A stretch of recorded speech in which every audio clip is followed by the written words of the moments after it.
Hello everyone, welcome back to another video. This one is different from what I usually do because this one is going to be about me creating my first mini game, which is from scratch in Java.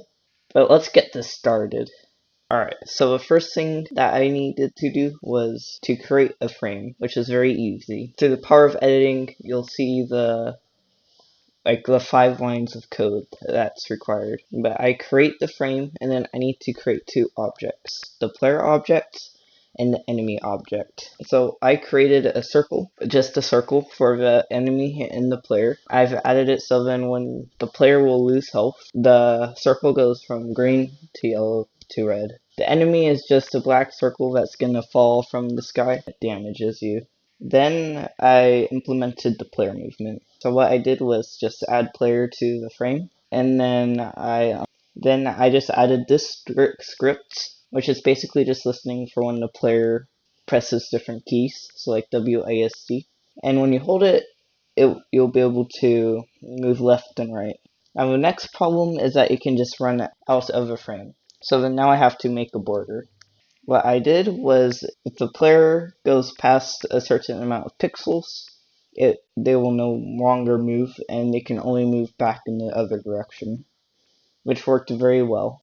So the next thing that I need to add is the following enemy. First, I created a script which makes it so then the Y every game loop will be subtracted by 5. The enemy now falls every single time it spawns.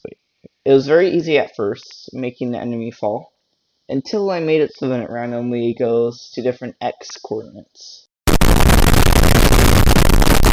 But then it started working, so then it would fall down in a straight line instead of sporadically spawning at random points, which is much better. So then I added collision detection. I did this formula that calculates the distance between 2 points, which I was too lazy to actually create, so I just copy and pasted it. And then if the distance was equal to, between the 2 points was equal to 100, you would get hit. And then player minus health, and then I made it so that if the player has 0 health, you get a game over. But then I tried making more than one enemy fall at once, which, yeah, that was a mistake. First, I tried making it so that it add a new enemy to an array list every single time. And then the second one, I tried brute forcing it until I realized how much I'd have to brute force it. It's like a giant wall of code, which was not worth making. So my code was incompatible with having multiple enemy objects in the frame, which is disappointing. What I've got of it so far is up on screen, which is pretty good for it being from scratch and it being my first graphical game.